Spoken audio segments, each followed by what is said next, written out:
الحمد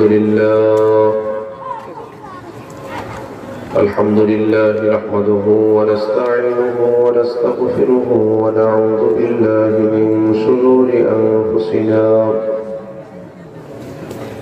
ومن سيئات أعمالنا من يهده الله فلا مضل له ومن يضلله فلا هادي له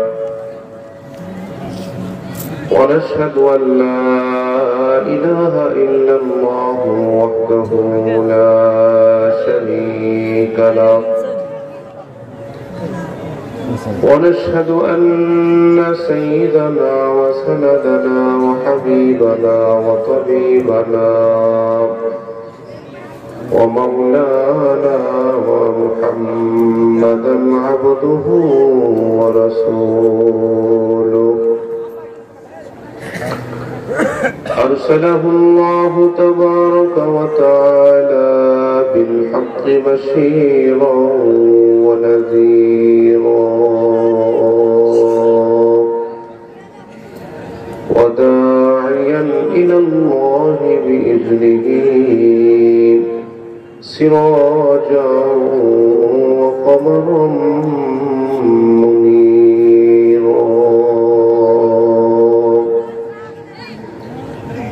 أما بعد فأعوذ بالله من الشيطان الرجيم بسم الله الرحمن الرحيم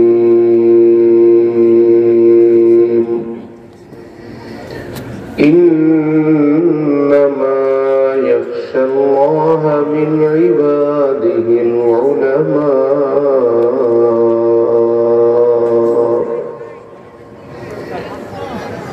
وقال النبي صلى الله عليه وسلم خيركم من تعلم القرآن وعلمه صدق الله مولانا العظيم وصدق رسوله النبي الأمي الكريم ونحن على ذلك لمن الشاهدين والشاكرين والحمد لله رب العالمين সবাই মুহাব্বতে দরুদ শরীফ পড়েন দরুদ ইব্রাহিম পড়েন اللهم صل على محمد وعلى آل محمد كما صليت على إبراهيم وعلى آل إبراهيم إنك حميد مجيد اللهم بارك على محمد وعلى آل محمد كما باركت على إبراهيم وعلى آل إبراهيم إنك حميد مجيد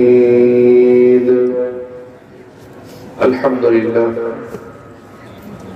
দারুল উলুম নুরানিয়া হাফিজিয়া একাডেমি ও এতিমখানা মাদ্রাসার উদ্যোগে আয়োজিত তৃতীয় বার্ষিক ওয়াজ ও দোয়ার মাহফিলে সম্মানিত শ্রদ্ধাভাজন ছাত্র মজলিস সম্মানিত সভাপতি আমার উস্তাদে মুহতারাম জুম্মাপাড়া মাদ্রাসার সম্মানিত সুনামধন্য শেখুল হাদিস শেখ হুজুর উপস্থিত মুআজ্জাজ মুহতারাম হযরত উলামায়ে কেরাম আজকের মাহফিলের সম্মানিত প্রধান অতিথি সম্মানিত বিশেষ অতিথিবৃন্দ সামনে বসা সম্মানিত মুরব্বিন আজম যুবক ভাইয়েরা ছোট ছোট ছেলেরা পর্দার আড়ালে পর্দানশীল দোয়ার করি অবলা সরলা পরহেজগার আমার মা ও বোনেরা মহান আল্লাহ তাবারক ওয়া তাআলার দরবারে আলিশান লাখ কোটি শুকরিয়া যে মহান আল্লাহ অত্যন্ত দয়া করে, মায়া করে, ভালোবেসে, মহব্বত করে আমাদের বিভিন্ন জনকে বিভিন্ন জায়গা থেকে নির্বাচন করে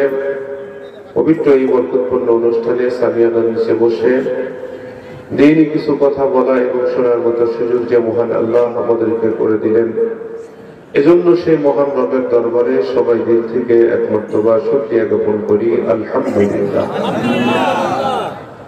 আখির জামানার পয়গম্বর সাইয়্যিদুল মুরসালিন রাহমাতুল লিল আলামিন শাফিউল মুসলিমিন খাতিমুন নবিয়্যিন খাতামুন নবিয়্যিন সেই মহামানবের প্রতি আমরা এক মর্তবা সবাই দিল থেকে ভক্তি ভরা দরুদ ও সালাম প্রেরণ করি, সাল্লাল্লাহু আলাইহি ওয়াসাল্লাম।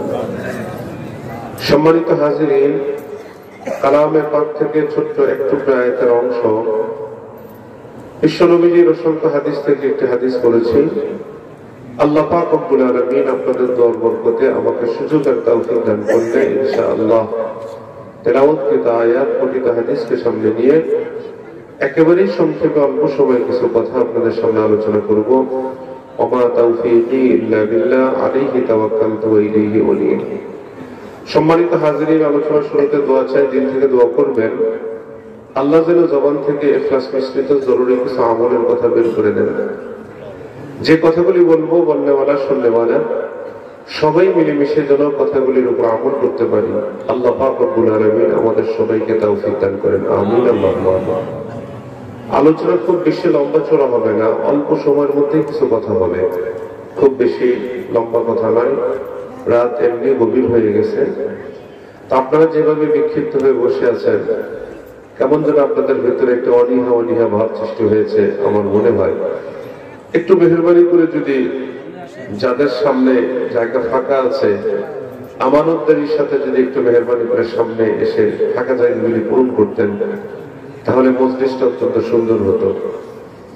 একটু মেহেরবানি করে যার যার সামনে ফাঁকা জায়গা আছে একটু পূরণ করে বসে, মেহেরবানি করে সামনের দিকে আসেন ভাই, সামনের দিকে আসেন। খুব বেশি লম্বা কথা হবে না, মুখতাসার অল্প সময় কিছু কথা হবে। হযরত বুজুর্গ উলামায়ে কেরাম অতীব জরুরি আলোচনা আপনাদের সামনে ইতিমধ্যে রেখেছেন, আমলের জন্য যথেষ্ট, আলহামদুলিল্লাহ। আসেন, সামনের দিকে আসেন, সামনের দিকে আসেন। ও পেছনের ভাইরা, মুরব্বী বাবাজিরা, পেছনের যুবক ভাইরা একটু হরকত করেন, যুবক ভাইরা একটু হরকত করেন। এই যে এই জায়গাটা পূরণ করেন ভাই, পূরণ করেন। এই যুবকেরা এদিকে আসেন, ও যে পেছনের ভাইরা আসেন সামনে, একটু দেখতে যেন ভালো দেখা যায়, আমরা যেন বুঝতে পারি না আপনাদের মনোযোগ আছে। আর বিক্ষিপ্ত হয়ে বসে যদি থাকেন তাহলে তো মনোযোগ আছে এটা বোঝা যাবে না, ঠিক না? হ্যাঁ, একটু মেহরবানি করে ওই পাশের যুবক ভাইরা আসেন, মুরব্বীদের কষ্ট দিন না, যুবক ভাইরা আসেন। এত বেশি মানুষ দেখানোর দরকার নাই, হাজার হাজার লাখ লাখ মানুষ হইল কিন্তু আমল করলো না, তাহলে কি লাভ আছে? মানুষ অল্প হইল কিন্তু এর মধ্যে থেকে সিংহভাগ মানুষ কথাগুলির উপর আমল করলো। আমি তো মনে করি এটাই বরঞ্চ দরকার, এটাই সার্থকতা, ঠিক না? এজন্য ছড়িয়ে ছিটিয়ে বসে থেকে মানুষ বেশি দেখানোর দরকার নেই। ওই যে পেছনের ভাইরা, ওখানে কি যুবক কেউ আছেন না? সবাই বুড়া মানুষ। আর যদি সবাই বুড়া মানুষ হয় তাহলে অসুবিধা নেই, আর যুবক যদি হয় তাহলে তো যাবে না। মাশাআল্লাহ, এই যুবক ভাইরা সামনের দিকে আসে, সব পূরণ করে বসেন, আলহামদুলিল্লাহ। ঠিক আছে, এবার আমার আলোচনার দিকে যাচ্ছি। খুব ভালো করে কথাগুলি বুঝবেন, খেয়াল করবেন। রাত তেমনি গভীর হয়ে গেছে, কথাগুলি বুঝতে হবে, না বুঝলে শুনতে হবে গভীর ভাবে, তাহলে বুঝবেন। মনোযোগ সহকারে শোনেন, শুধু সুরের দিকে খেয়াল করিয়েন না। আমার আগে ভাইজান তো আল আমিন ভাই হুসাইনি সাহেব, উনি তো অত্যন্ত সুরলিত কণ্ঠে আপনাদের পর শুনে গেছেন, সুরের পর্ব শেষ মনে করেন, ঠিক আছে? তারপরেও ধৈর্য হারা হয়ে না, সুর দেব না কথাকে বুঝেন, তারপরে সুর পরে। সম্মানিত হাজিরিন, আমি যে বিষয়টা নিয়ে কিছু কথা বলার ইচ্ছা পোষণ করেছি, আমার আলোচনার বিষয় হলো দ্বীনি শিক্ষার গুরুত্ব, ফজিলত, প্রয়োজনীয়তা। এই বিষয়কে সামনে নিয়ে কিছু কথা আপনাদেরকে শোনাবো, যেহেতু একটা মাদ্রাসা প্রতিষ্ঠানকে কেন্দ্র করে আজকের মাহফিল, তাই তো? আমাদের বাংলাদেশে বিভিন্ন ধারার শিক্ষা ব্যবস্থা চালু আছে।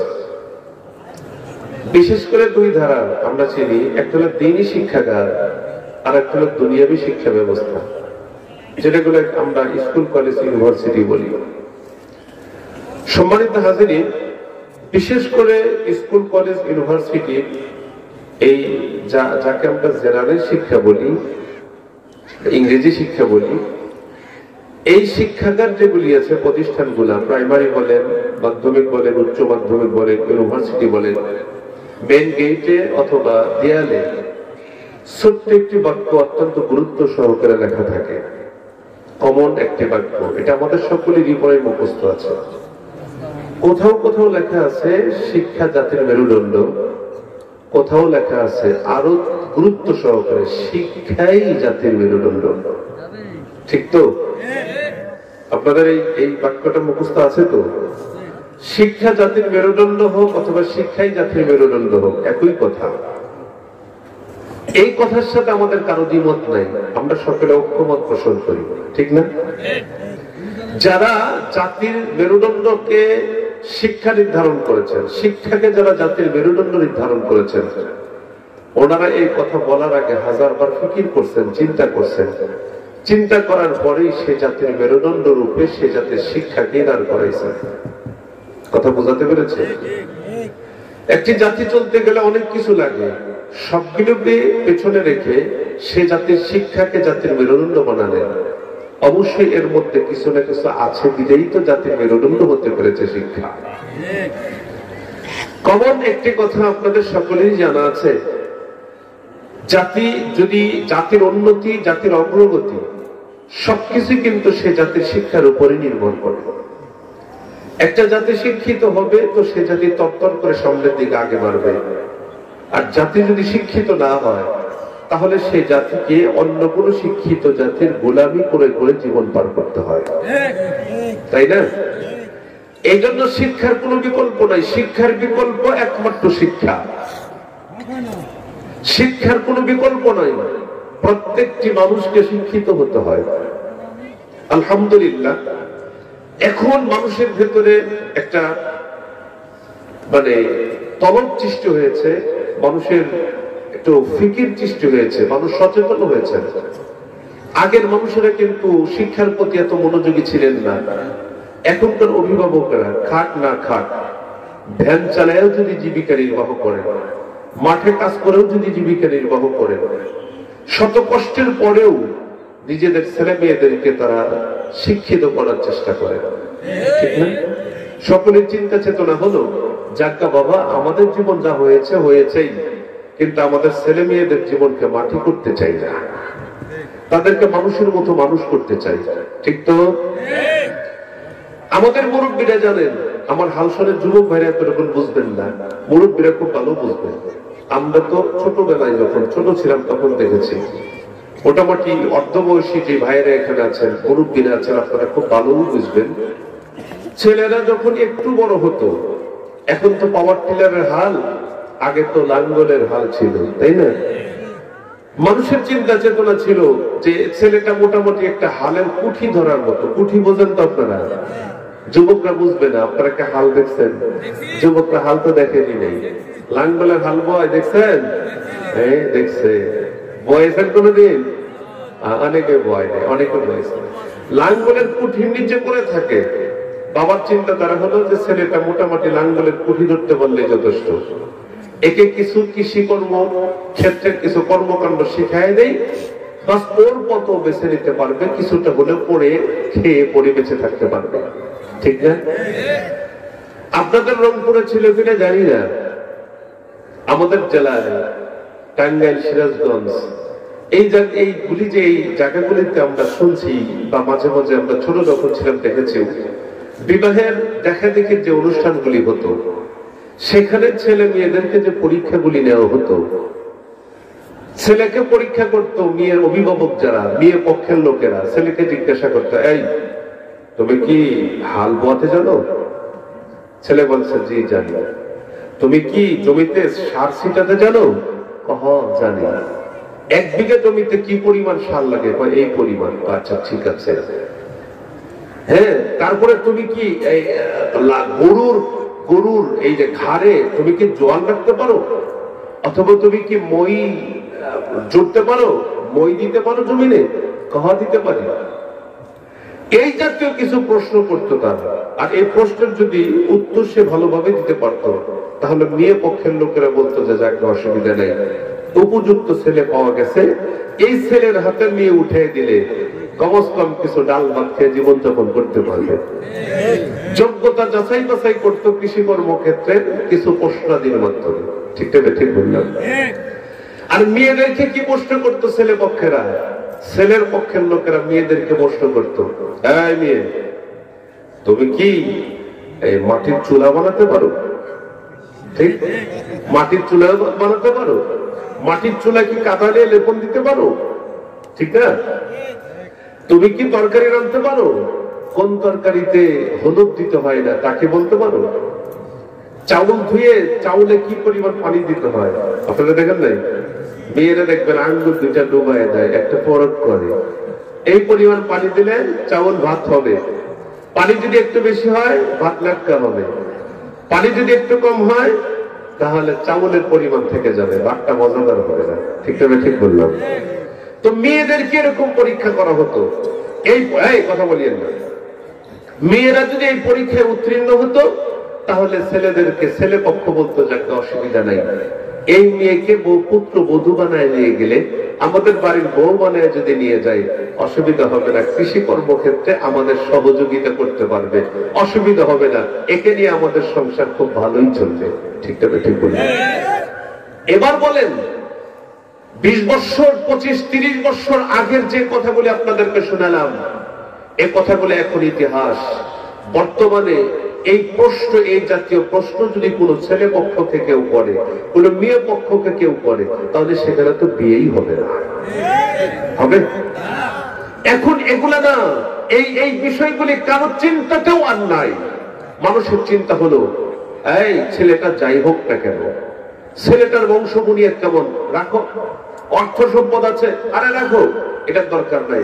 ছেলেটাকে দেখতে কেমন, আরে এটাও দরকার নাই, উঁচা, বেটে, কালো, ফর্সা, আরে রাখো, হালকা পাতলা, আরে বাদ দাও, এগুলা দেখার বিষয় না। দেখো, জানো ছেলেটা শিক্ষাগত যোগ্যতা কেমন।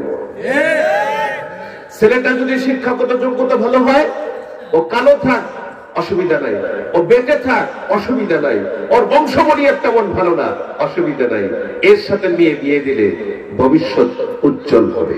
ঠিক তবে ঠিক বললেন? ছেলে পক্ষ চিন্তা করে যাই মেয়ে কেমন দেখা যায় ওটা দেখার বিষয় নেই, দেখো মেয়েটা শিক্ষাগত যোগ্যতা কেমন। যদি মেয়েটা শিক্ষিত হয় তাহলে তাকে পুত্র বধূ বানানো যায়, তাকে বাড়ির বধূ বানিয়ে নিয়ে আসা যায়। ঠিক তবে ঠিক বললাম? কি বুঝালাম? মানুষের চিন্তা চেতনা চেঞ্জ হয়েছে। আগের মতো আর মানুষ সেরকম চিন্তা চেতনা এখন আর মানুষ করে না। এখন প্রত্যেকেরই চেতনার পরিবর্তন হয়েছে। প্রত্যেকেই চায় আমার ফ্যামিলির কোনো আগত সন্তান সদস্য আগামী প্রজন্মের জানা আছে, একজনও যেন অশিক্ষিত হয়ে বড় না হয়, সবাই যেন আপন আপন জায়গায় শিক্ষিত হয়েই বড় হয়। এই চেতনা কিন্তু এখন সমাজের প্রত্যেকটি নাগরিকের। ঠিক না? সম্মানিত হাজির, আমার বক্তব্য আমি যে কথা বুঝাবার চেষ্টা করছি, সময় খুব বেশি নেওয়াও যাবে না, খুব বেশি দেওয়াও যাবে না, চলে যেতে হবে সে সিরাজগঞ্জ যাবেন আমাকে রাত্রি। তো দোস্ত, আমি যেই কথাগুলি বুঝালাম, বললাম যে ছোট্ট একটি বাক্য লেখা আছে আমাদের সকলেরই পরিচিত, একটি জাতির মেরুদণ্ড নির্ধারণ করা হয়েছে সে জাতের শিক্ষা। আমি একটা অতীতের দিকে আপনাদেরকে নিয়ে যাই। শিক্ষিত ভাইয়েরা এখানে যারা আছেন, মুরব্বীরা, আপনারা জানেন বাংলাদেশ যখন স্বাধীন হয়েছিল তখন বাংলাদেশের শিক্ষিতের হার ছিল 25-এরও কম, শতকরা 22-23, 25-এরও নিম্নে, 25-এর নিচে ছিল শতকরা শিক্ষার হার। তার মানে শতকরা যদি 24 জন মানুষ শিক্ষিত ছিল বাংলাদেশ স্বাধীন হবার সময়, তখন শতকরা 24 জন বাদ দিলে 76 জন ছিল, শতকরা 76 জন ছিল বাংলাদেশের অশিক্ষিত লোক। কথা বুঝাতে পারলাম? আর এখন চিত্রটা সম্পূর্ণ উল্টো হয়ে গেছে। এখন বাংলাদেশের শতকরা 76 না প্রায় 80% মানুষ শিক্ষিত, আর মাত্র 20% মানুষ হলো অশিক্ষিত। ঠিক না? আচ্ছা, চিত্র তো সম্পূর্ণ পরিবর্তন হয়েছে। স্বাধীনতার সময় যে পরিমাণ মানুষ ছিল অশিক্ষিত, শিক্ষিত, আর এখন বর্তমান ওই পরিমাণের চাইতেও কম মানুষ অশিক্ষিত, আর ম্যাক্সিমাম মানুষ হলো এখন শিক্ষিত। এত পরিবর্তন হয়েছে আলহামদুলিল্লাহ। কিন্তু আমি আপনাদেরকে জিজ্ঞাসা করতে চাই, সত্যি করে বলুন তো, আগের মতো বাংলাদেশ স্বাধীন হওয়ার পরে সেদিন ওই সময়ের নাগরিক বাংলাদেশের যারা ছিলেন, আগের মতো মানুষের মন, চিন্তার চেতনা আর বর্তমান মানুষের মন, তাদের আচরণ, তাদের চিন্তা এবং চেতনা, দুই সময়ের মানুষদের চিন্তা চেতনার মনের অবস্থাটা আকাশ আর পাতালের মতো ব্যবধান কিনা বলে।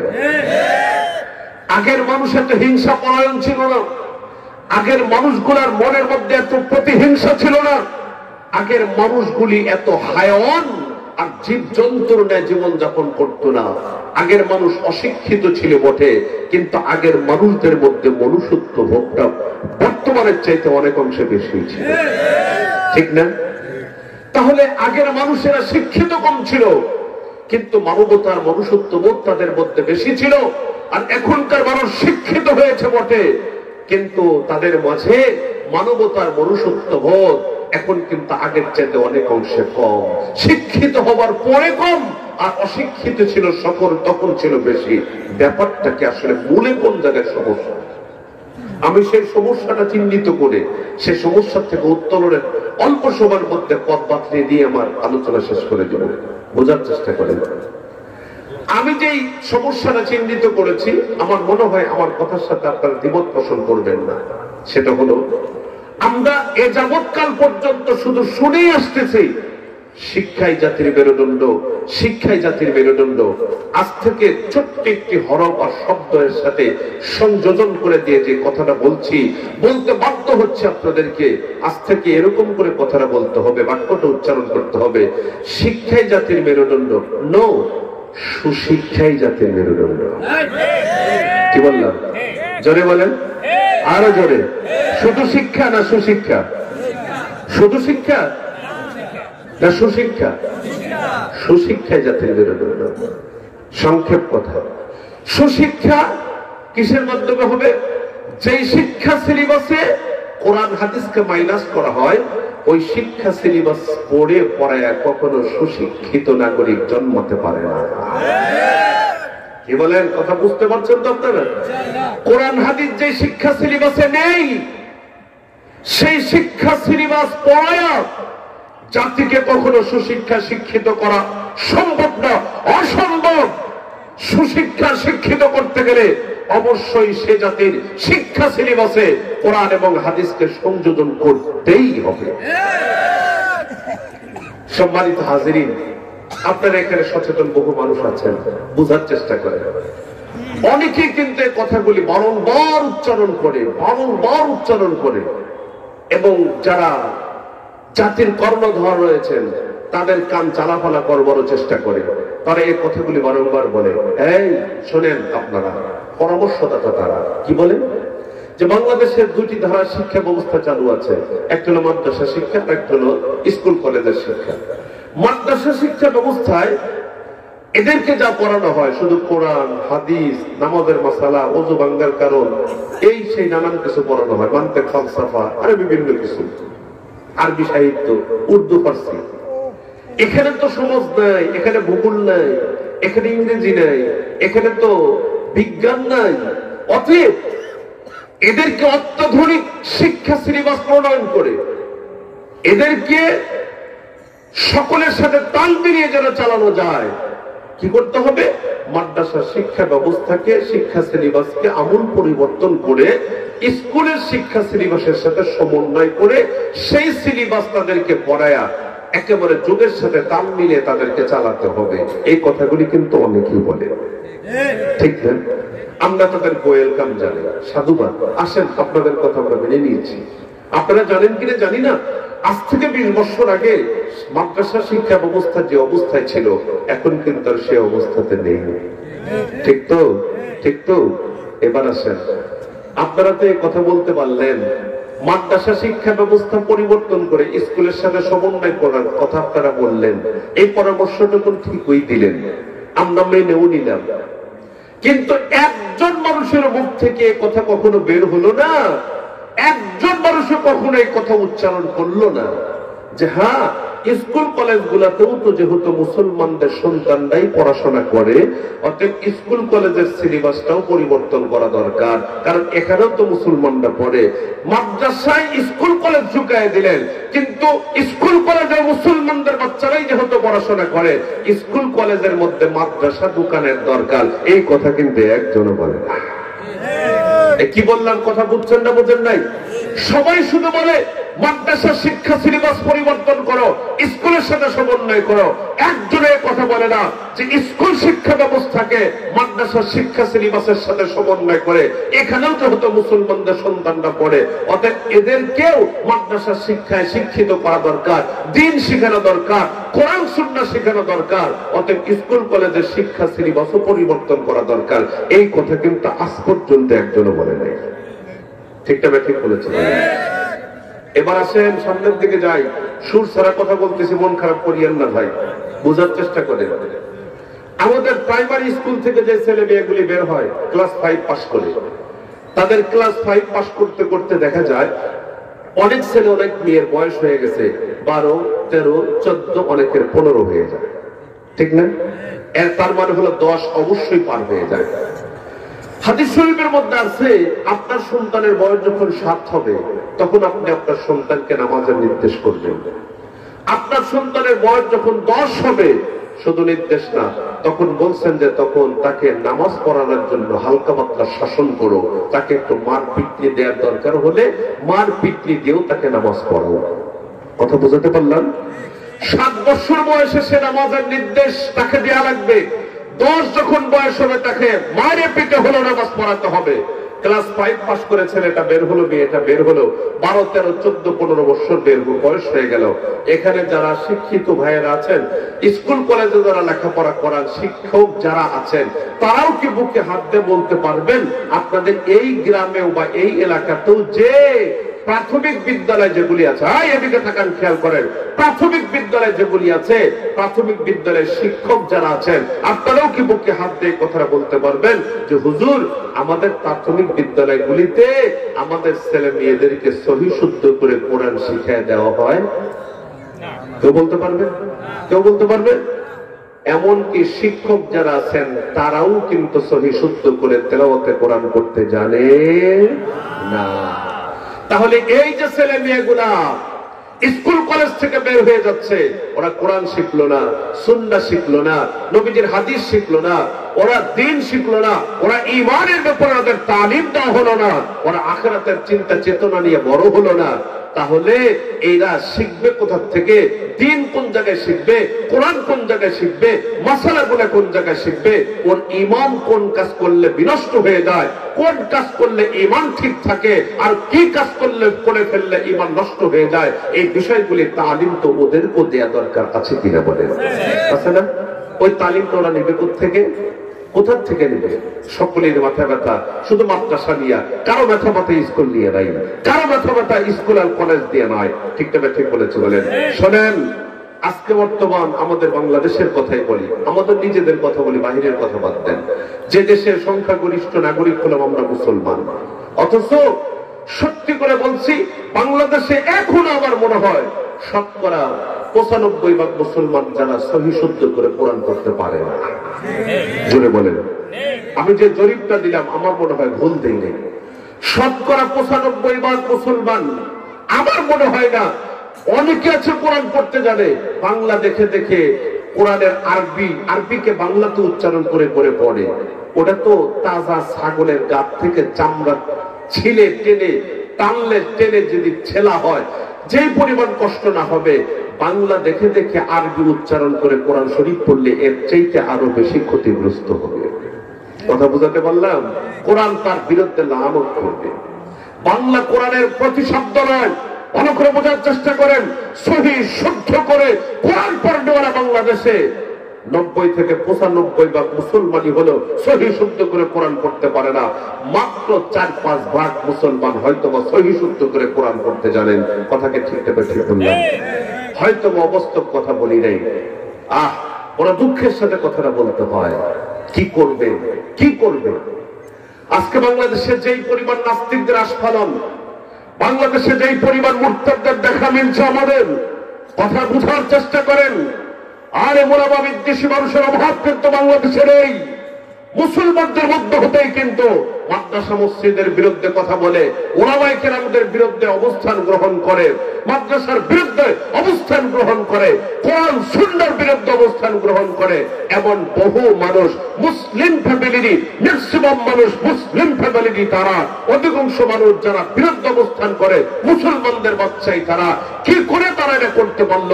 তাদের কারণ হলো তাদের কলিজার মধ্যে আমরা সে আসল মেডিসিন গুলি ঢুকাতে পারি না, যার কারণে মুসলমানের বাচ্চা হওয়ার পরে সে নাস্তিক হয়ে যায়, যার কারণে মুসলমানের সন্তান হওয়ার পরে সে মুরতাদ হয়, যার কারণে মুসলমানদের সন্তান হওয়ার পরও সে খোদাদ্রোহী আর রাসূলদ্রোহী বিদ্বেষী হয়। কথা কি ঠিক তবে ঠিক বলুন?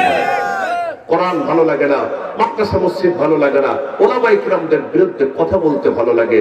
কারণ কি? কারণ হলো ছোট থেকে তাদের দিলের মধ্যে আমরা ঈমানী চেতনাটুকু ঢুকাতে পারি নাই, যার কারণে আজকে সমাজের প্রত্যেকটি ক্ষেত্রে সমস্যাগুলি আমরা উপলব্ধি করতে পারছি। কথাকে ঠিক করে ঠিক বলুন। আল্লাহ আমাদের সবাইকে বুঝদান করেন, আমিন, আল্লাহুম্মা আমিন। অনেকে বলেন এই দিকে তাকান, অনেকে বলেন যে হুজুর মাদ্রাসায় পড়াবো, কিন্তু পড়াইলে এরা খাবে কি? মাদ্রাসায় পড়ালে খাবে কি? আমার মনে হয় খাওয়ার কন্ট্রাক্টরিটা স্কুল কলেজ আর নিচ্ছে, ঠিক মনে হয়। যেমন স্কুল কলেজে পড়লে শুধু খাবার পাবে, আর মাদ্রাসায় পড়লে ওদেরকে আল্লাহ নাই। এই খাওয়াইকে বলেন কে খাওয়ায়? আল্লাহ খাওয়ায় না চাকরি খাওয়ায়? আল্লাহ খাওয়ায় না পড়াশোনা খাওয়ায়? যারা বলেন আজকে ঈমান তো ঠিক নাই, আমাদের ঈমানটাই তো ঠিক নাই। আমরা মুখে বলি খাওয়ায় আল্লাহ, কিন্তু অন্তরের অবস্থা বড় দুর্বল। বলি যে মাদ্রাসায় পড়ালে, হাফেজ হলে, আলেম হলে খাবে কি, কি করে চলবে, এই চিন্তা চেতনাই কিন্তু অনেকে আছে যারা ছেলে মেয়েদেরকে মাদ্রাসামুখী করে না। মুসলমান বন্ধুগণ আমার, বাস্তব একটা কথা আপনাদেরকে বলি, বুঝার চেষ্টা করেন।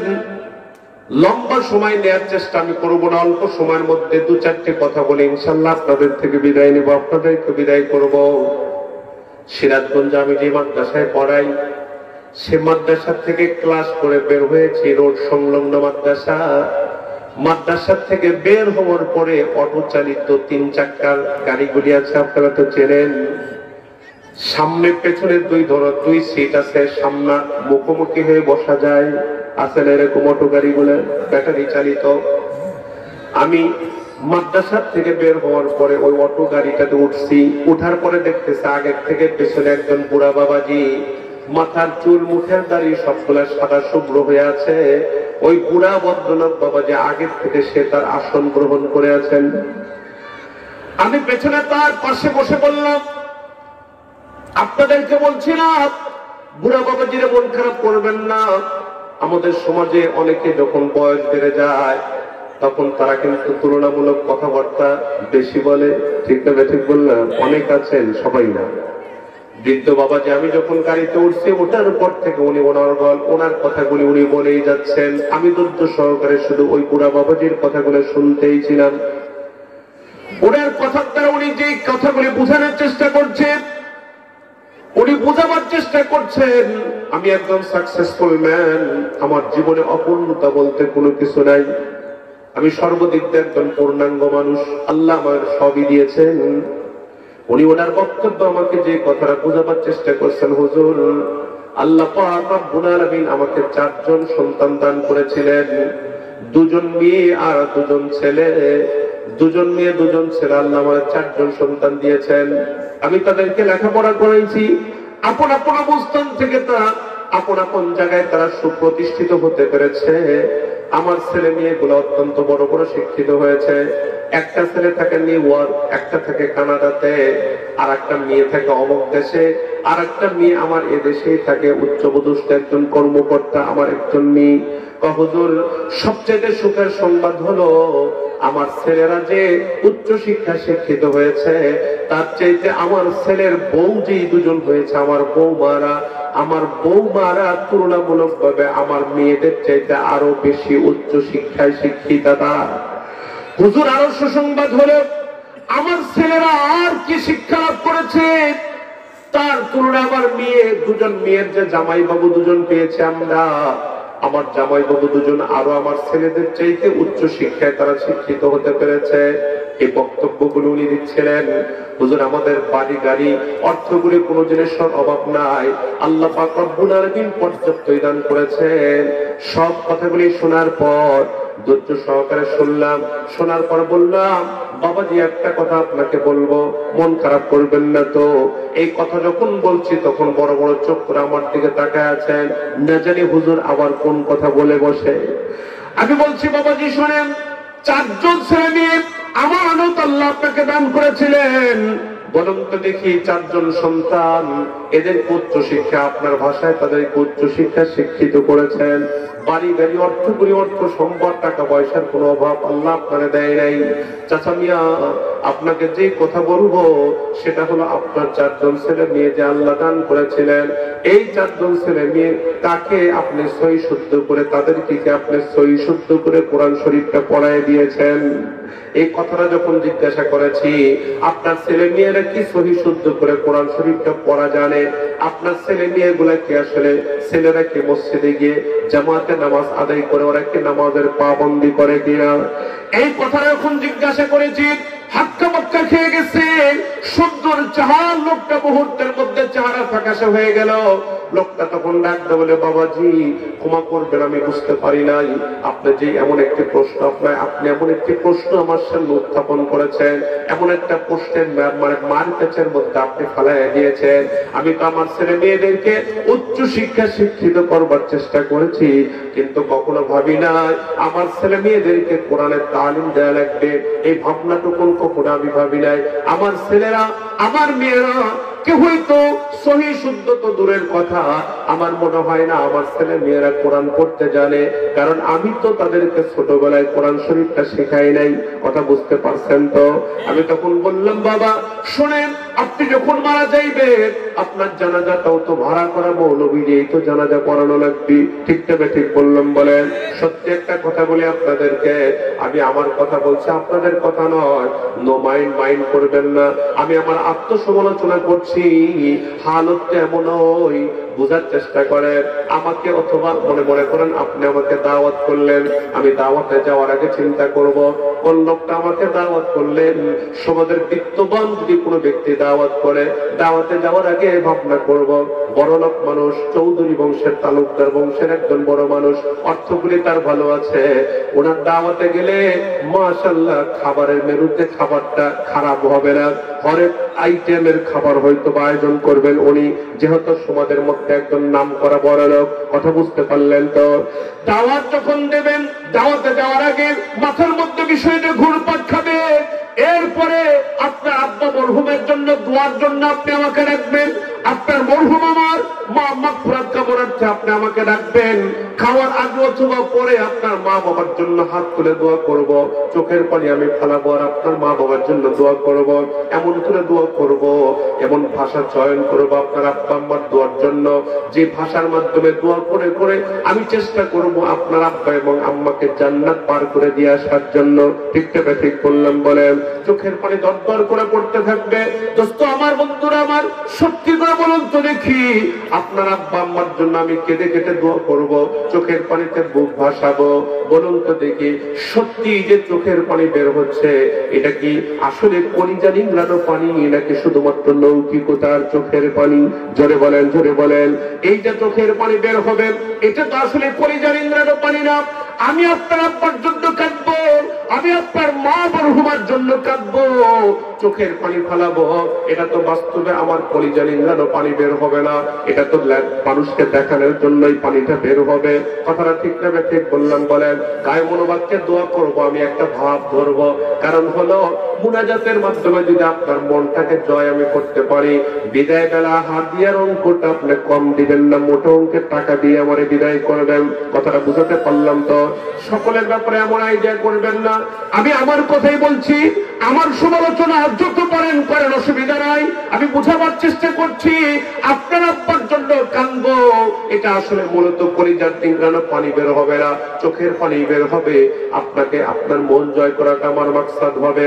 পক্ষান্তরে রাত 3টার পরে যদি 2-4 রাকাত 12 রাকাত তাহাজ্জুদের নামাজ পড়ার পর আমি আমার আব্বা মরহুমের জন্য যদি হাত উঠায়া আল্লাহর দরবারে কান্নাকাটি শুরু করে দেয়, সত্যি করে বলুন তো দেখি, রাতের অন্ধকারে গভীর অন্ধকারে কেউ দেখছে না, কারো বাবার জন্য না, আমি আমার আব্বা আব্বার জন্য হাত উঠালাম, চোখের পানি গড় গড় করে ছেড়ে দিলাম। দোস্ত আমার, বন্ধুরা আমার, এবার বলুন তো দেখি, এই যে পানি পড়বে এটা কি বাস্তবে লৌকিকতার পানি নাকি কলিজা নিংড়ানো পানি? এই পানিটা কিসের পানি জোরে বলেন? এটা কি চোখের পানি না কলিজার থেকে বের হবে? আমার এটা কান্না কি কারো দেখানোর জন্য, নাকি কান্না শুধুই মাত্র আমার আব্বা আম্মার জন্য আমি কাঁদবো? কার জন্য? কার জন্য? নাকি মানুষকে দেখানোর জন্য? সবকিছু ভাড়ার উপরে চালানোর চেষ্টা করি যে আমরা, সব ভাড়ার উপরে। তা বাবা মারা গেছে, হুজুর ভাড়া করে নিয়ে আসো, গোসল দেওয়া হবে ভাড়া করো, কাফনে কাপড় পরাবে ভাড়া করো, কবরে নিয়ে যাবে ভাড়া করাও লোক, তারপরে কবরে নামাবে তাও ভাড়া করা লোক। ঠিক না? ঠিক বললাম? মরণের পরে কুলখানি করবে, দোয়া করবে, তাও ভাড়া করা লোক। আইনে কপাল খারাপ রে, নিজের ঔরসের সন্তানটা এই কাজগুলি করতে পারে না, আর নিজেকে ভাবে 7 বছরের জীবনে মাদ্রাসায় পড়ালে কি করবে, 7 বছরের জীবনে কি করে খাবে? ও মিয়া, 7 বছরের জীবনে তো একবার চোখ বন্ধ করলে তো 7 বছর পার হয়ে যায়, কিন্তু অনন্তকালের জীবন যা শুরু আছে তার শেষ নাই। আপনার চিন্তা চেতনা শুধু 60কে কেন্দ্র করে কেন হলো? আপনার চিন্তা চেতনা তো থাকার দরকার ছিল 60কে সামনে রেখে এই 7 বছরকে ব্রিজ বানাও, তার উপরে চলে চলে রাস্তা বানায়া, তার উপরে চলে চলে অনন্তকালের জীবনে যেন আমার সন্তান ওইখানে যেন ফেল না করে যায়, ওইখানে যেন ভালো রেজাল্ট করতে পারে, ভালো মার্কিনে উত্তীর্ণ হতে পারে, আখিরাতের জীবন যেন সুন্দর হয়, এই চেতনাটা আমাদের প্রত্যেকের দিলের মধ্যে থাকার দরকার ছিল। ঠিক তবে ঠিক বলেছি বলে? এখন তো সেই চেতনাটুকু আমাদের দিলে নাই। আমাদের চিন্তা কি, আমাদের চেতনা কি? 60 বছরের জীবনে আমি আমার ছেলেকে সফল দেখতে চাই। সফলতার মাপকাঠি কি? সফলতার মাপকাঠি হলো ভালো বাড়ি, ভালো গাড়ি, জমি জমা, টাকা পয়সা। এটা কি আমরা একমাত্র সফলতার মানদণ্ড আর মাপকাঠি বানিয়ে ফেলেছি? ঠিক তবে ঠিক বললাম মানে? কথা বুঝেন নাই? বোঝেন নাই? ও দোস্ত, এই চিন্তা চেতনা করিয়েন না। বলুন, খাবার রিজিকের মালিক কি আমার বাবা? আমার আল্লাহ। চেয়ারম্যান সাহেব না আল্লাহ? এমপি সাহেব না আল্লাহ? আমাদের প্রাইম মিনিস্টার না আল্লাহ? কথা বলেন। শেখ হাসিনাকে যে আল্লাহ খাওয়ায়, ওই আল্লাহ আমার মতো নগণ্য ব্যক্তিকেও খাওয়ায়। ঠিক না?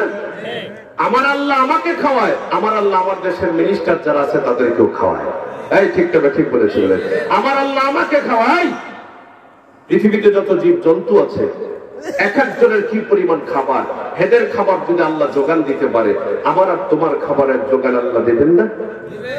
এবার আসেন একটু কথা আপনাদেরকে বলি। এই দোস্ত, বলছিলাম শুধু শিক্ষার কথা বলিয়েন না, সুশিক্ষার কথা বলেন। আজকে সমাজের হালত যদি আপনি দেখেন, তাহলে তো হালত আপনি হারে হারে টের পাচ্ছেন, উপলব্ধি করতে পারছেন। সমাজের মানুষেরা হিংস্র জানোয়ারের চাইতে আজকে নিম্নমানের হয়ে গেছে। জোরে বলেন, জোরে বলেন।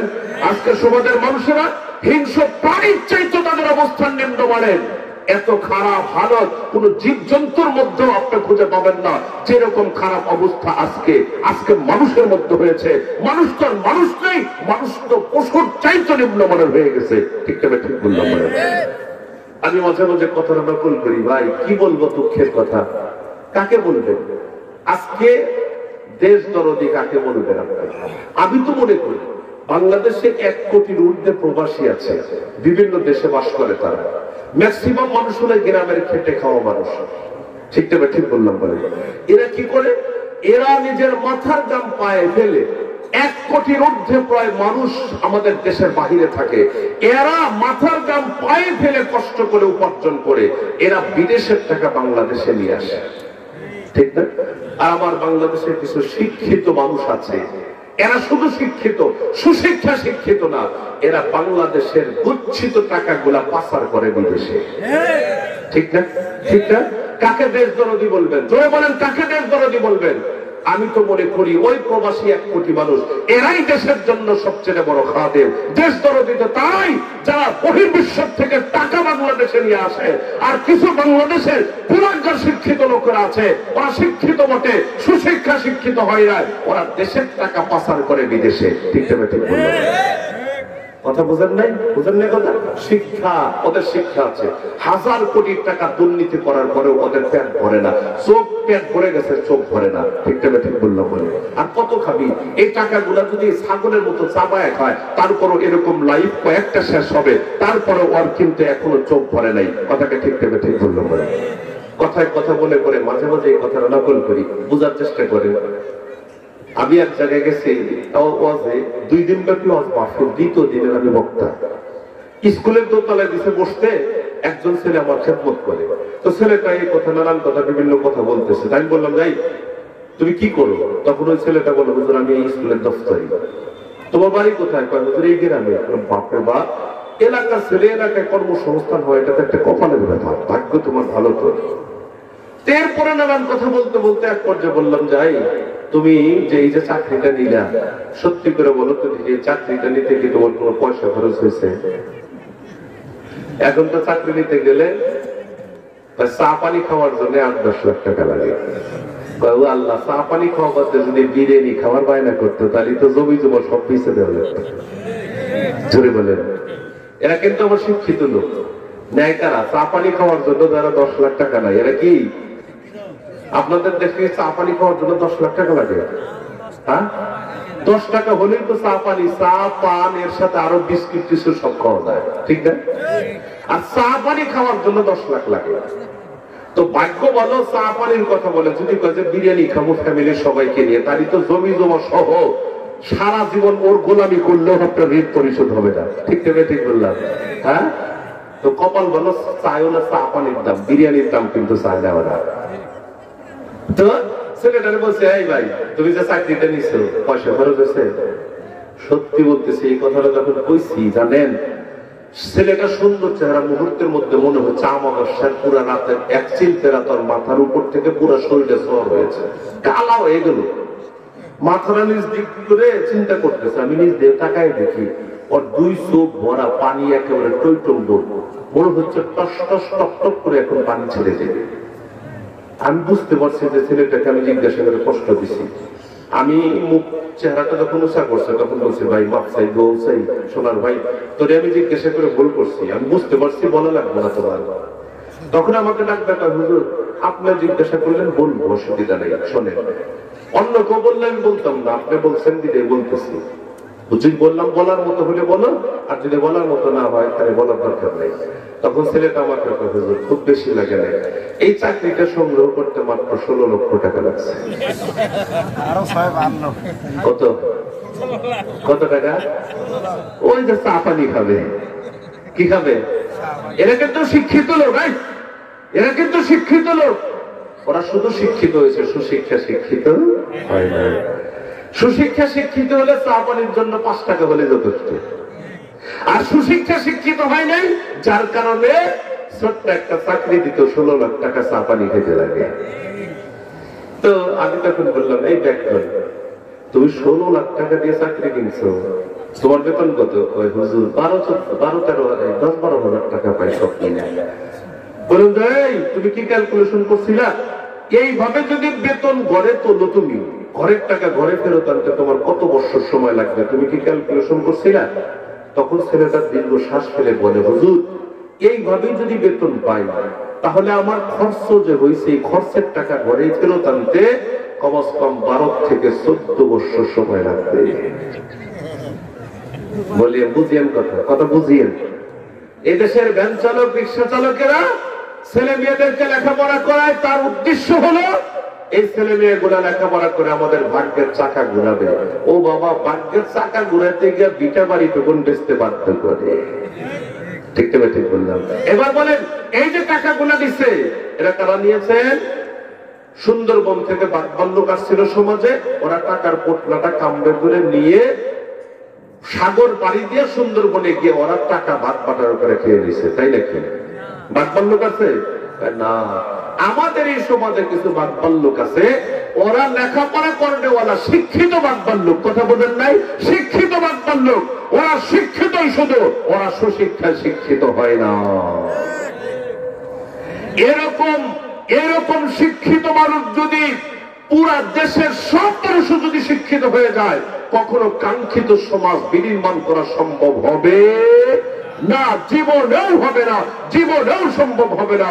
আর কলিজার মধ্যে যদি আল্লাহর ভয় ঢুকানে ওরা শিক্ষায় শিক্ষিত আমার ছেলে মেয়ে, আমার দেশের নাগরিককে যদি আমি পড়াতে পারি, ওরা কখনো আল্লাহর বিরুদ্ধে কখনো বিদ্রোহ করবে না, রাষ্ট্র বিরোধী কোন কর্মকাণ্ড করবে না, কখনো একটা টাকাও অবৈধভাবে সে গলতকরণ করতে পারবে। কথাকে বুঝাতে পারলাম? বুঝাতে পেরেছি আপনাদেরকে?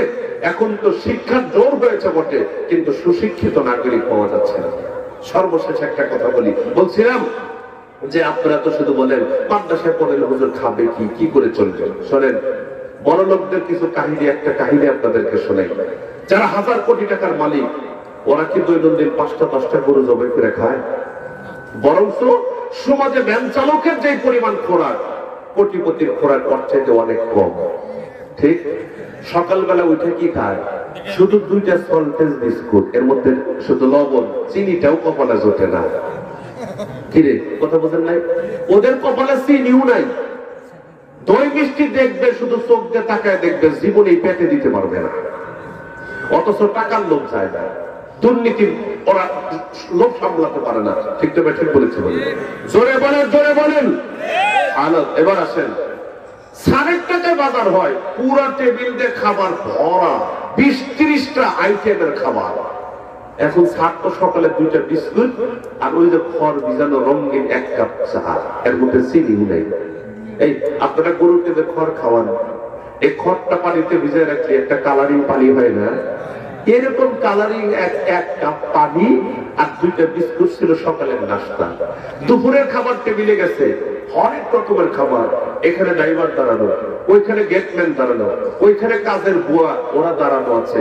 স্যারকে হাতটা ধোয়ে নিয়ে এসে একবার শাহানশাহ চেয়ারে বসায় দিছে, প্লেটটা হাতটা ধোয়ে দিয়ে হাওয়া, অনেক রকমের খাবার সামনে। স্যার, আজকে তো রংপুর সিটি থেকে খুব ভালো গরুর গোশত নিয়ে আসছি, খাসির গোশত নিয়ে আসছি, ইলিশ মাছ নিয়ে আসছি, নদীর বড় বড় চিংড়ি মাছ নিয়ে এসেছি, অনেক রকমের খাবার আপনার জন্য।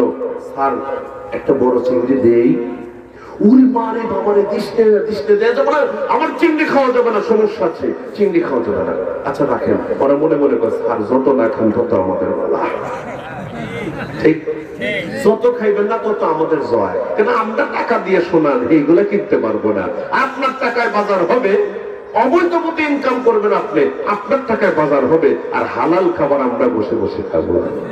আপনার জন্য হারাম, ওইটি আমার জন্য হালাল। কথা বুঝেন নাই? স্যার, গরুর গোশত 1 টুকরা দিয়ে, ও সর্বনাশ, ওপেন হার্ট সার্জারি হয়েছে, ডাক্তার সম্পূর্ণ নিষেধ করছে, গরুর গোশত দিস না। খাসি, আরে না, এটাও না। ইলিশ মাছ, সমস্যা আছে, করোনা চলতেছে, বোঝুনে ঠান্ডা ঠান্ডা লাগতে পারে, এটাও রাখো, চিংড়ি রাখো। তাহলে কি খাবে? ও যে মুসুর ডাল পাতলা করে রান্না করে রাখছে, প্লেটের মধ্যে ভাতের বল থেকে হালকা করে তুলে উঠায় না, এই আলতো করে 2 মুঠ ভাত নিছে, যেটা প্লেটের নিচের অংশটি ভরে নাই। কথা বুঝেন নাই? এটা একটা বড় মুরগিও এর সাথে কয়েক ডবল খাবার খায়। দেখেন কপাল, কপাল বুঝেন, কপাল এটাই হলো কপাল। কামাই করে ঠিক, কিন্তু পেটে ঢোকে না। ও পাহারাদার, ও পাহারাদার, ও শুধু চুপ করে দেখবে, আমার এই আছে সেই আছে, কিন্তু মাদার গলা দিয়ে পেটে ঢুকাতে পারবে না। ঠিক বলেছি। এরপরে কি খাবে? এই যে সবজি রান্না করছে, সবজি, হরেক রকমের সবজি। এই এখন তো বেগুনের দাম 5-10 টাকা যায়, কথা বলি না, 5-10 টাকা দামের বেগুন, সিম 5 টাকা 10 টাকা দামের সিম, তারপরে পাতা কপি, যেটা এখন গরু খাইতে একটু পয়সা গুছে খায়, যে এটা খাওয়া যাবে এটা খাওয়া যাবে না। ঠিক ঠিক বললাম? এইগুলা দিয়ে সবজি রান্না হয়েছে, যে পরিমাণ ভাত নিছে তার কয়েক ডবল সবজি নিছে, আর মুসুর ডালের উপরের ওই যে হলুদ রঙের একটু পানি নিছে, আর একটা খাবারও সে হাত দিল না। ও খাবার, 2 মুঠ খাবার নিয়ে উঠে চলে গেল। ওরা পেটে হাতে আর পায়, আলহামদুলিল্লাহ, আল্লাহ হাজার শুকরিয়া তোমার আল্লাহ, সারে যত না খায় তত তো আমাদের ভালো, কারণ আমরা লোহা খাইলে লোহাও হজম করতে পারি। সারে যখন টেবিল থেকে উঠে গেছে, এক পাশে ড্রাইভার, এক পাশে কাজের লোক, আর এক পাশে গেটম্যান, ওরা বসে কানাকানি করে খেয়ে একবারে ওটা পেরেকটা ভাঙ্গে খেয়ে ফেলবে, যা রান্না হয়েছিল সব নাক বরাবর খায়, এখন হাঁটতেই পারে না। কিছুক্ষণের পর বাথরুমে গেছে, তো আবার শেষ, সব ফিনিশ হয়ে গেছে। আলহামদুলিল্লাহ, কপাল আমাদের ভালো। আয় করে ছাড়ে, জবাব দিবে আল্লাহর কাছে, ওর জন্য হারাম। আমরা গরিব গুরাবার জন্য পুরাটাই হালাল। পক্ষান্তরে আপনাদের এলাকার ভ্যান চালক একজন, এই যে পাকা রোড হয়েছে আপনাদের, এই রোড দিয়েও ভ্যান চালায়, সারাদিন ভ্যান নিয়ে চালায়, সারাদিনে 300, 400, 500 টাকা ইনকাম করে। বিকালবেলা বাসায় ফেরত আসছে যখন, তখন বাজার করে নিয়ে আসছে মোটা চাল 1 কেজি। কথা বুঝিয়েন, 20 থেকে 30 টাকার ওই ছোট ছোট মাছ কিনছে। কথা বুঝেন নাই? এক ভাগা বুঝেন, 1 ভাগা মাছ কিনছে এবং 2-4 মুঠো মানে কি নিয়ে আসছে, শাক নিয়ে আসছে, স্ত্রীর হাতে দিছে। বাড়িতে সদস্য খুব বেশি না। এই ভ্যান চালক হলো রাজা, ভ্যান চালকের ওয়াইফ হলো রাজরানী, আর 2 জন সন্তান, একজন হলো রাজকুমার রাজপুত্র, আর একটা হলো রাজকন্যা। কথা বুঝতে পারছেন তো? 4 জনের ফ্যামিলি। বিকাল বেলা আসার পর ভ্যান চালক রাজার অবস্থায় এসে চলে আসছে। বাজার গুলা স্ত্রীর হাতে বুঝাই দিয়ে বলে রান্না করো। স্ত্রী রান্না শেষ করে ফেলেছে। মাগরিবের আযান হয়েছে, মসজিদে গিয়ে নামাজ বা জামাত আদায় করে আসছে। মাদুর বিছিয়ে দিয়েছে, ঈশান নামাজের আগে খাবার শেষ করে ফেলবে। মাঝে বসছে ভ্যান চালক রাজা মহোদয়, এক পাশে বসছে তার সন্তান রাজপুত্র, আর এক পাশে রাজকন্যা। দুজনকে পাশে বসাইছে। পীরের উপরে বসছে ওনার রাজরানী, ওনার ওয়াইফ ভ্যান চালকের বউ। কথা বুঝতে পারছেন তো? যা রান্না করেছিল সবগুলি বোলের মধ্যে ঢেলে দিয়েছে। সবাই ভাগ বাটোয়ারা করে একেবারে যা রান্না করছিল প্যাক করে তারা খেয়ে ফেললো, তৃপ্তি সহকারে খাইলো। হালাল টাকার বাজার, আইটেম বেশি নয়, কিন্তু সুস্বাদু খাবার তাদের টেবিলে, তাদের মাদুরে। কথাটা ঠিক তবে ঠিক বললাম? বলেন। আপন ঘরে অত্যন্ত সুস্বাদু খাবার, হালাল টাকায় কেনা খাবার, সুস্বাদু খাবার, খুব রান্নাটাও মজা হয়েছে। এত আইটেম তাদের ছিল না, পেট পুরে তারা খাবার খাইল। ঈশান নামাজের আযান হয়েছে। ঈশান নামাজ পড়ে আসার পর তারা এলোমেলো কাজ করে সময় নষ্ট করে না। 4 স্টলে কিন্তু বসে সময় নষ্ট করে না, টিভির পর্দায় বসে সময় নষ্ট করে না। কথা বুঝতে পারলেন তো? এখন তো গ্রামের সব মানুষ আপন আপন জায়গা থেকে বড় বড় রাজনীতিবিদ হয়ে গেছে। ঠিক না? ঠিক বললাম? দেশের চিন্তা ভাবনা করার কারণে মাথার চুল পড়া সবগুলো উঠে গেছে। কি চিন্তা ভাবনা করে? নিজের ফ্যামিলির খবর নাই, দেশের খবর নিয়ে ব্যস্ত। ঠিক না? ঠিক বললাম? বলেন। দোস্ত আমার, বন্ধুরা আমার, ভ্যান চালক ঈশান নামাজের আগে খাবার খাইছে। ঈশান নামাজ পড়ার পরে দুনিয়াবি কোনো কর্মকাণ্ডে সময় না লাগায়া আপন গৃহে তখন তারা বাল বাচ্চা নিয়ে ঘুমাতে গেছে। এদের ঘুম আনতে গিয়ে নবাব বাড়ির হাটে ঘুম কিনতে হয় না, ট্যাবলেট খাওয়া লাগে না, পাহারাদার বসানো লাগে না, ভালো কোনো আসবাব তাদের সংগ্রহে নাই। কম্বলটাও কিন্তু খুব দামি কম্বল না, অল্প দামি কম্বল। তাদের খাট যেটা আছে, খাটটাও কিন্তু খুব আলিশানার দামি খাট না। ঘরটাও কিন্তু এত সুন্দর ঘর না, লামসাম হালকা পাতলার মধ্যে তারা শুয়ে থেকে ঘুম পড়তেছে। আল্লাহ এত সুন্দর ঘুম দিছে, ঈশান নামাজের পর ঘুমাইছে পরিতৃপ্ত সহকারে। রাত 3টা পর্যন্ত আরামে ঘুমাইছে। আল্লাহু আকবার, আল্লাহু আকবার জোরে বলেন। ঈশান নামাজের সময় রাত 3টার পরে আবার কি তাহাজ্জুদের সময় হয়ে গেছে। আল্লাহ বান্দা বান্দে উঠে চোখের পানি ফেলে, আল্লাহকে ডাকে, আল্লাহ দুনিয়াতে কিছু দাও না দাও, আখিরাতে যেন মাহরুম করো না। তাই বলেন, ওর জীবনের চাইতে এর জীবনে শান্তি বেশি না কম? ওকে যদি জিজ্ঞাসা করেন স্যার কেমন আছেন, ও বলবে যে আমার মতো অশান্তিতে পৃথিবীতে আমার মনে হয় একজন নাই। অথচ কারি কারি টাকা, গাড়ির অভাব নাই, মানুষের অভাব নাই, খাদেম খুদ্দামের অভাব নাই, বিজনেস বিশাল বড় বিজনেস। ঠিক না? ঠিক বললাম? ওর আরামের বস্তুর অভাব নাই। কিন্তু জিজ্ঞাসা যদি করেন এত আরামের মধ্যে আপনি থাকেন, এসির মধ্যে থাকেন, ভালো বিছানায় থাকেন, ভালো খাবার খান, ভালো পোশাক পরেন, এত আরামের বস্তু আপনার কাছে আছে, এই আরামের বস্তুর মধ্যে কি শান্তি আছে? ও বলবে যে হায় সোনা, আছে আরাম বটে কিন্তু শান্তি নাই। আর ওই ভ্যান চালককে বলবেন তোমার আরামের বস্তু না থাকলেও থাকতে পারে, কিন্তু তোমার কি এর মধ্যে শান্তি আছে? ও বলবে আরাম না থাকলেও না থাক, কিন্তু আমার এখানে পরিতৃপ্ত আছে, আমার শান্তিটুকুন কিন্তু বরাবরই আছে। ঠিক না? ঠিক বললাম? আরামের জিন্দেগি ভালো না শান্তির জীবন ভালো? কথা বলেন। আরামের জীবন ভালো না শান্তির জীবন ভালো? কথা বুঝেন নাই মনে হয়। আপনার ছেলে যদি ইয়াবাখোর হয়, ইয়াবাখোর, তাহলে কোটি টাকার মালিক হলো কি করবে? পিস্তল বুকের মধ্যে ধরে বলবে যে তাড়াতাড়ি না দিলে কিন্তু এখনই মারতেছি। ঠিক টাকা ঠিক বললাম বলে ও মারে বাবারে মাপ চাই আমারে মারিস না, টাকা যা লাগে এই চেক লিখে দিলাম। ঠিক টাকা ঠিক বললাম বলে চেক লিখে দিলাম, যা তুই যা লাগে তুই ব্যাংক থেকে তুই খা। ঠিক টাকা ঠিক বললাম। আর শান্তির জীবন হলো আরে বাবা মার কথা চিন্তা করে ছেলে নিজের আরামকে হারাম করে দেয়। এই হলো প্রকৃত অর্থে বাবা মার প্রকৃত সন্তান। ঠিক টাকা ঠিক বললাম বলে আজকে পিতামাতা নিজের ঔরজ্জার সন্তানদেরকে নিয়ে যেভাবে যে বিভ্রান্তির মধ্যে এমন পেরেশানির মধ্যে আছে যেটা হিসাব করার মতো না। কারণ হলো এরকম হওয়ার পেছনে একটাই কারণ, ছেলে মেয়েদেরকে শিক্ষিত করছে বটে, তাদেরকে সুশিক্ষা শিক্ষিত করে নাই। মাদ্রাসা শিক্ষা ব্যবস্থা সুশিক্ষিত নাগরিক জন্মানোর প্রত্যয় নিয়েই মাদ্রাসাগুলি প্রতিষ্ঠিত হয়েছে। কথাটা ঠিক বললাম বলেন। সম্মানিত হাজিরিন, রাত্রি 12:30 পার হয়ে গেছে। 1 ঘন্টার উপর আমি কথা বলেছি। আরো বেশি কথা বলা যেত কিন্তু সময়টা খুব বেশি একটা ভালো না। রাত্রে চলে যেতে হবে অনেক দূরে চলে যেতে হবে, সিরাজগঞ্জে চলে যাবো। আমি এই 1 ঘন্টার উপরে যে কথাটা বলেছি, আমার কথার থেকে আমি আপনাদেরকে যা বোঝাবার চেষ্টা করছি, শুধু শিক্ষা না সুশিক্ষা? জোরে বলেন, শুধু শিক্ষা না সুশিক্ষা? সুশিক্ষা কি কোরআন সুন্নাহর বাইরে যে তালিমি ব্যবস্থা আছে, শিক্ষা ব্যবস্থা আছে, সেখানে পড়ালে কি আপনার সন্তান সুশিক্ষা শিক্ষিত হবে? না। কোরআন শিখিয়ে দেন, হাদিস শিখিয়ে দেন, দ্বীনি চেতনা নিয়ে আপনার ছেলেকে বড় করার চেষ্টা করেন। আপনার ছেলে বদ্দিন হবে না, আপনার ছেলে বেরা হবে না, আপনার ছেলে গোমরা হবে না, আপনার সন্তান কখনো ধর্মদ্রোহী হবে না, খোদাদ্রোহী হবে না, রসুল বিদ্বেষী হবে না, ওলামায়ে কিরামদেরকে দেখে মজাক করবে না। ঠিক বললাম বলেন। আল্লাহ পাক রব্বুল আলামিন আমাদের সবাইকে তৌফিক দান করেন। আমিন। আল্লাহুম্মা আমিন।